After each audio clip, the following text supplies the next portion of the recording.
जय हिंद साथियों, स्वागत है आप सभी का यूडब्ल्यू क्लासेस में। कैसे हो आप सभी? मैं उम्मीद करता हूँ आप बहुत अच्छे होंगे, आपके माता पिता भी बहुत अच्छे होंगे। आज की इस वीडियो में मैं हिंदी के टॉप 25 क्वेश्चंस लेने वाला हूँ, जिसमें ऑल चैप्टर का समावेश मिलेगा। उम्मीद करूँगा दोस्तों वैसे ही क्वेश्चन आपको मिलेंगे जैसा कि एग्ज़ाम हॉल में मिलते हैं। वही जोश और वही होश से आपको क्वेश्चंस करने हैं, और जो भी भाई बहन वीडियो को क्लिक करेगा पूर्ण भूमि छोड़कर ना भागे, क्योंकि आगे काफ़ी मज़ा आने वाला है दोस्तों। आपको काफ़ी अच्छे क्वेश्चन मिलेंगे। चलिए दोस्तों, हम लोग ज़्यादा टाइम ख़राब नहीं करेंगे, बढ़ते हैं अपने क्वेश्चन की तरफ। पहला क्वेश्चन दोस्तों जो कि मैंने वर्णमाला से लिया है। जिसमें आपको बताना है कौन सा सही नहीं है। ओ ओ ऊ ओष्ठ है, बिल्कुल सही, ओष्ठ है। ए कंठोष्ठ है, यही दोस्तों गलत हो जाएगा, क्योंकि ए कंठोष्ठ नहीं होता है, कंठ तालु होते हैं।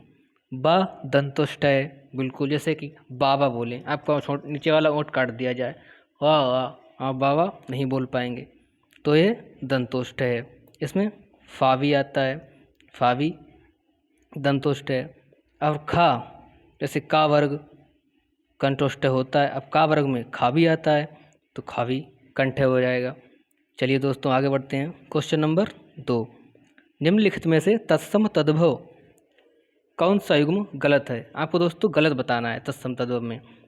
आगे वाले आपके तत्सम है, पीछे वाले तद्भव हैं। जैसे छत्र का छाता, सही है दोस्तों, हो जाएगा। दधी दही, सही है दोस्तों। ग्रामीण गवार, बिल्कुल सही है।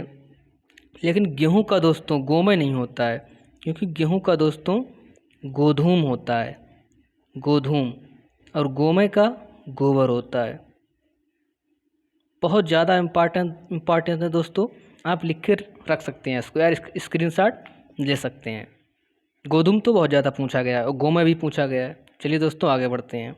क्वेश्चन नंबर 3, इनमें से देशज कौन सा है? लॉक करेंगे दोस्तों, इसमें से कौन सा देशज है? दोस्तों देशज शब्द क्या होता है? मतलब जिसकी उत्पत्ति का पता ही नहीं चलता है कि ये शब्द कहाँ से आया है। जैसे गांव में बोलचाल में हम लोग प्रयोग में बोलते हैं, जैसे लोटा है, खिचड़ी है, खिड़की है, क्या है, चटपट है, सस्सर है, फरफर है, क्या है, देशज है। अब जैसे कि तूफान, तूफान विदेशज है। चाय चीनी शब्द है तो विदेशज हो जाएगा। तहसील, यह भी विदेशज हो जाएगा। झंडा, झंडा देशज हो जाएगा। दोस्तों इसमें खिड़की, खिचड़ी, चिड़िया, ये 3 शब्द दोस्तों बहुत ज़्यादा पूछे जाते हैं। आप लिख सकते हैं इसको, चाहे नोट कर लें किसी में। चलिए दोस्तों आगे बढ़ते हैं। क्वेश्चन नंबर 4, रस भरा में कौन सा तत्पुरुष समास है? अब समास से लिया गया। अब रस भरा में दोस्तों आपको पता है तत्पुरुष समास है, इसमें भी लिख रखा है मैंने रस भरा। अब इसकी व्यक्ति कर लेंगे, रस से भरा। यहाँ पर अब से किसके लिए होता है? अपादान और कर्णकारक के लिए। अब यहाँ पर अलगाव तो हो नहीं रहा है, तो किसके साथ चला जाएगा? कर्ण तत्पुरुष के साथ चला जाएगा। और संप्रदान की विभक्ति क्या होती है? के लिए या दान देने के रूप में संप्रदान का यूज किया जाता है। चलिए दोस्तों नेक्स्ट क्वेश्चन, क्वेश्चन नंबर 5, यदि तुम चलो तो मैं भी चलूँ। जहाँ पर दोस्तों कंडीशंस की बात करी जाए, जैसे कि यदि तुम चलो तो मैं चलूँ, यदि वर्षा होगी तभी फसल होगी, यदि तुम रुकोगे तभी मैं चलूँगा, यदि तुम पढ़ते तो पास हो जाते। जहाँ पर कंडीशंस की बात लगा दी जाए तो वहाँ पर दोस्तों संकेतवाचक होता है। अब विस्मयवाचक क्या होता है? जैसे कि आहा, आहा लगा हो कहीं पे, आहा फल पक गए, विस्मयवाचक है। आज्ञावाचक, मुझे एक गिलास पानी दो, यानी कि आज्ञावाचक है, ऑर्डर दे रहा है। संकेतवाचक बताइए। निषेधवाचक, जहाँ पर किसी काम की मनाही करी जाए, मनाही, जहाँ पर किसी काम की मनाही करी जाए, जैसे कि यहाँ मत बैठो, यहाँ मत थूको। बहुत ही इंपॉर्टेंट क्वेश्चन है दोस्तों, और एक भी चैप्टर आपसे छूटेगा नहीं। चलिए दोस्तों आगे बढ़ते हैं। क्वेश्चन नंबर 6 जो कि विलोम से लिया हुआ है। ज्येष्ठ, ज्येष्ठ का विलोम क्या होता है? तो भूत का दोस्तों क्या हो जाएगा? वर्तमान होगा।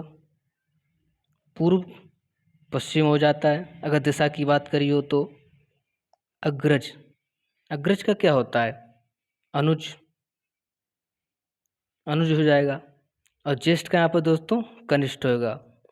बहुत ही इंपॉर्टेंट क्वेश्चन है। चलिए दोस्तों आगे बढ़ेंगे। क्वेश्चन नंबर 7, भाषा शब्द संस्कृत के किस धातु से बना है? भाषा शब्द संस्कृत के किस धातु से बना है? तो भाषा यहाँ पर क्या है दोस्तों? भाषा एक शब्द है जो कि भास धातु से बना है। और भास क्या है? यहाँ पर एक क्रिया है। हुआ क्या? क्रियान्वित, क्रियान्वित। तो कौन सी धातु हो जाएगी? भास धातु हो जाएगी। चलिए दोस्तों आगे बढ़ेंगे। क्वेश्चन नंबर 8, निम्नलिखित में से कौन सा अल्प विराम है? विराम चिन्ह कितने होते हैं दोस्तों? 20 होते हैं। और इनके जनक कौन है? कामता प्रसाद इनके जनक माने गए हैं। ए क्या है? ए अर्धविराम होता है दोस्तों, अर्धविराम। ये सभी को पता होगा। दूसरा ऑप्शन ए क्या होता है? पूर्ण विराम होता है। ये क्या हो गया? अल्प, जिसे इंग्लिश में कामा बोलते हैं, तो अल्प विराम हो जाएगा। और दोस्तों पूर्ण विराम जो है वो अंग्रेजी भाषा से लिया हुआ है। बहुत ज़्यादा क्वेश्चन अच्छे लेवल के एग्जाम में पूछा जाता है, पूर्ण विराम कहाँ से लिया? तो अंग्रेजी भाषा से लिया हुआ है। चलिए दोस्तों अगला क्वेश्चन, क्वेश्चन नंबर 9, वह कौन सा व्यक्ति है जिसने महात्मा गांधी का नाम ना सुना हो? जब कोई वाक्य मतलब दोनों वाक्य एक दूसरे पर आश्रित होते हैं तो वहाँ पर मिश्र वाक्य होता है। और कोई भी वाक्य की से जुड़ा हो, जैसा या कंपेयर क्रिया की जाओ, जैसा वैसा जहाँ पर हो, जैसा वैसा, तो वहाँ पर क्या होता है? मिश्र वाक्य होता है। संयुक्त वाक्य और से जुड़ा हुआ मिलेगा आपको, परंतु से जुड़ा मिलेगा, तो वहाँ पर संयुक्त वाक्य हो जाएगा। सरल वाक्य तो सभी पहचान ही लेंगे। चलिए दोस्तों आगे बढ़ते हैं। क्वेश्चन नंबर 10, जुगुप्सा में कौन सा रस का स्थायी भाव है? स्थायी रस, रस रस के जनक कौन माने जाते हैं दोस्तों? भरत मुनि माने जाते हैं, जिन्होंने 8 प्रकार के रस बताए हैं। अगर दोस्तों पूछा जाए तुलसीदास के द्वारा कितने रस हैं, तो तुलसीदास के द्वारा 11 रस माने गए हैं। लेकिन उन 8 रसों में शांत रस नहीं है, जो कि नमा रस है। ये भरत मुनि के अनुसार शांत रस नहीं माना गया है। अद्भुत का स्थायी भाव क्या हो जाएगा? आश्चर्य हो जाएगा दोस्तों। श्रृंगार का क्या होता है? श्रृंगार का क्या होता है? रति होता है स्थायी भाव। और शांत रस का स्थायी भाव निर्वेद निर्वेद होता है शांत रस का स्थायी भाव। और जुगसा, जुगसा किसका हो जाएगा? भीभत्स का हो जाएगा। दोस्तों भीभत्स रस होता कहाँ पर है? भीभत्स रस होता कहाँ पर है? जहाँ पर मतलब घृणा करने की बात हो तो वहाँ पर भीभत्स रस होता है।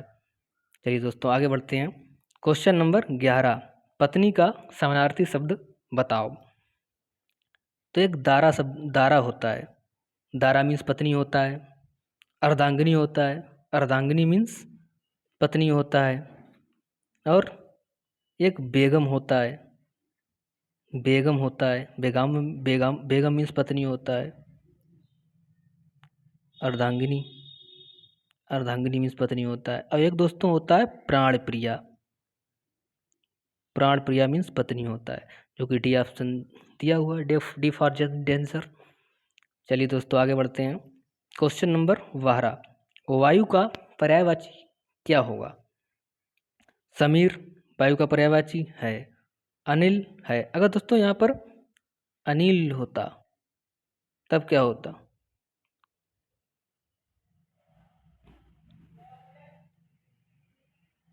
मारुत, मारुत भी है। वायु का पर्यायवाची क्या होगा? समीर होगा, अनिल होगा, मारुत होगा। तो एक से अधिक ऑप्शन ठीक हो जाएगा। अग्नि का दोस्तों क्या होता है? पावक होता है। बहुत ज़्यादा पूछा जाता है ये भी। चलिए दोस्तों आगे बढ़ेंगे। क्वेश्चन नंबर 13, यशोदा में कौन सी संधि है? 99% बच्चे गलत करेंगे इसको। इतना भी सरल नहीं है दोस्तों ये, तो इसका संधि विच्छेद कर लेंगे। यशाधन, यशाधन दा, यशो दा। तो यहाँ पर जब विसर्ग आ गई तो विसर्ग संधि हो जाएगी। संधि कितने प्रकार की होती है दोस्तों? संधि के प्रकार, एक तो व्यंजन संधि, एक विसर्ग संधि, और एक दोस्तों स्वर हो जाती है। संधि कितने प्रकार की होगी? 3 प्रकार की। चलिए दोस्तों आगे बढ़ते हैं। क्वेश्चन नंबर 14, उड़ती चिड़ियों के पंख गिनना। यह भी 90% बच्चे गलत करेंगे। 90% बच्चे इसको भी गलत करने वाले हैं दोस्तों, क्योंकि यहाँ पर ये तो सभी को पता ही नहीं होगा, लेकिन अनुभवी होना और होशियार होना में बालक थोड़ा दिक्कत महसूस करेगा। तो दोस्तों इसका होशियार होना कभी नहीं होगा, इसका अनुभवी होना होगा। उड़ती चिड़ियों के पंख गिनना अर्थात बहुत ही ज़्यादा अनुभवी होना। चलिए दोस्तों आगे बढ़ते हैं। क्वेश्चन नंबर 15 जो कि विलोम से लिया हुआ है। जंगम का विलोम क्या होगा?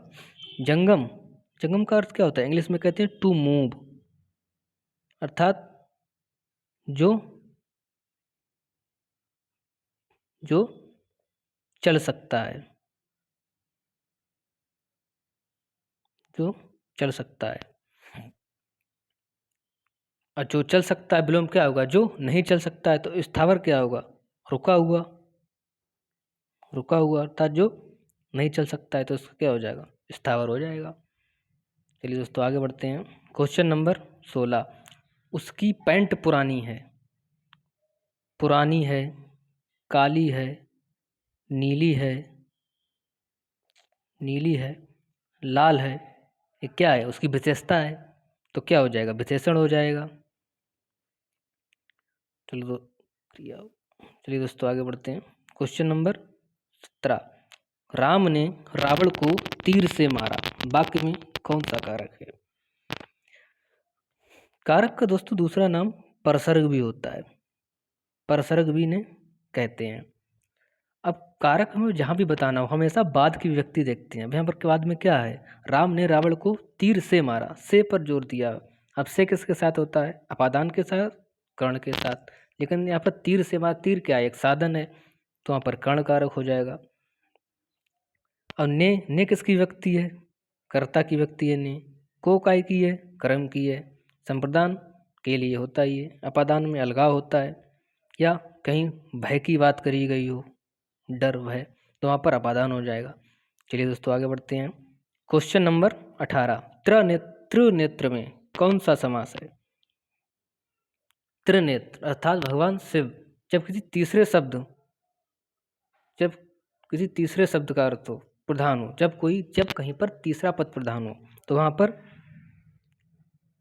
बहुवीरीय समास होता है। तो यहाँ पर त्रिनेत्र में क्या हो जाएगा? बहुवीरीय। त्रिनेत्र अर्थात शिव, अच्छा तीसरा व्यक्ति प्रधान है तो वहाँ पर बहुवीरीय हो जाएगा। द्विगु समास जहाँ पर संख्यावाची हो, संख्या आ जाए। तत्पुरुष समास आपको पता ही दोस्तों, द्वंद्व समास में दोनों पद प्रधान होते हैं, और तत्पुरुष समास में पूर्व पद प्रधान होता है। चलिए दोस्तों आगे बढ़ते हैं। क्वेश्चन नंबर 9, साकार में उपसर्ग कौन सा है? ये भी 90% दोस्तों गलत करेंगे, और इम्पॉर्टेंट क्वेश्चन है ये। अब इसे तोड़ लेते हैं। साधन आकार, ये दोस्तों कभी नहीं होगा बड़ा सा। साधन आकार, जिससे यहाँ का आ जाएगा यहाँ से निकल के, और यहाँ से आने का दोनों मिलके बड़ा आ बन जाएगा, तब यहाँ डंडा लग जाएगा और साकार हो जाएगा। उपसर्ग क्या होता है? जो शब्द के आगे लगते हैं। प्रत्यय क्या होता है? जो पीछे लगते हैं। प्रत्यय कितने टाइप के होते हैं? दो टाइप के। कृदित प्रत्यय जो क्रिया के साथ लगते हैं, और तद्धित प्रत्यय कृदंत। चलिए दोस्तों आगे बढ़ेंगे। क्वेश्चन नंबर 20, हिंदी भाषा में बोलियां कितनी हैं? दोस्तों अगर पूछा जाए संविधान में, भारतीय संविधान में कितनी भाषाओं का उल्लेख किया है, तो आप 22 मार देंगे। लेकिन पूछा जाए हिंदी भाषा में बोलियां कितनी हैं, तो दोस्तों 18 लगाते हैं। चलिए दोस्तों आगे बढ़ेंगे। क्वेश्चन नंबर 21, फिर तत्सम तद्भव क्वेश्चन आ गया। श्रृंगार, श्रृंगार का श्रृंगार होता है। दधी का दही सही है। नृत्य नाच सही है। लेकिन चक्षु आँख, आँख का दोस्तों अच्छी होता है। अच्छी या अछत, ये हो जाएंगे दोस्तों, चचू नहीं होता है। चलिए दोस्तों आगे बढ़ेंगे। क्वेश्चन नंबर 22, विदेशी भाषा से आए शब्दों को क्या कहते हैं? विदेशी भाषा को शब्द, विदेशी भाषा से आए, आए मीन्स आगत, आगत मीन्स क्या होता है? आना। अब विदेशी कहाँ से? बाहर से आए थे हमारे, तो विदेशी भाषा से आए शब्द क्या हो जाएंगे? आगत हो जाएंगे। संकर क्या होते हैं? जो दो भाषाओं के मेल से, दो भाषाओं के मेल से बनते हैं, संकर शब्द कहलाते। तत्सम, जो संस्कृत से सीधे प्रयोग में आते हैं, तत्सम कहलाते हैं। यौगिक, जिसका संधि विच्छेद हो जाए, जैसे कि पाठशाला। चलिए दोस्तों आगे बढ़ेंगे। क्वेश्चन नंबर 23, निम्नलिखित में कौन सा देशज है? फिर से देशज आ गया। अब समय घड़ी नहीं होगा, स्टेशन कूपन विदेशज हैं, मलेरिया डेंगू पेशज हैं, देशज हैं, लेकिन ढोंगी और चेला यह देशज हो जाएगा। क्वेश्चन नंबर दोस्तों 24, हिंदी के पांचवा अक्षर, हिंदी के पंचमा अक्षरों का उच्चारण स्थान क्या हो जाएगा? अब पंचमा अक्षर दोस्तों कौन होते हैं? ड। पंचमा अक्षर कौन होते हैं? ड, या, ड़, न, म। और ये दोस्तों हमेशा नाक प्लस मुंह से बोले जाते हैं, और जो शब्द नाक और मुंह से बोले जाते हैं अनुनासिक कहलाते हैं। अनुनासिक कहाँ पे दोस्तों? D for danger. अब मूर्धन्य में दोस्तों क्या आ जाएगा?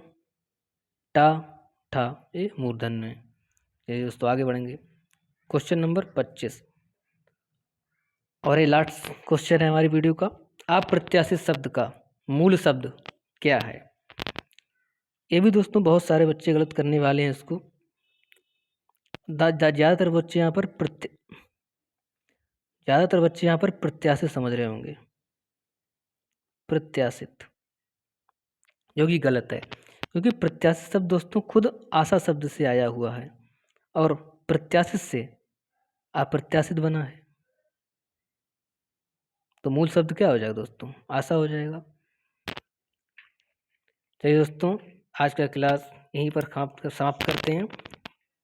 अगर क्वेश्चंस अच्छे लगे हों दोस्तों तो वीडियो को लाइक एवं चैनल को सब्सक्राइब जरूर करिएगा।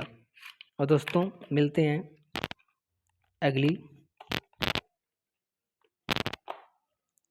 दोस्तों नेक्स्ट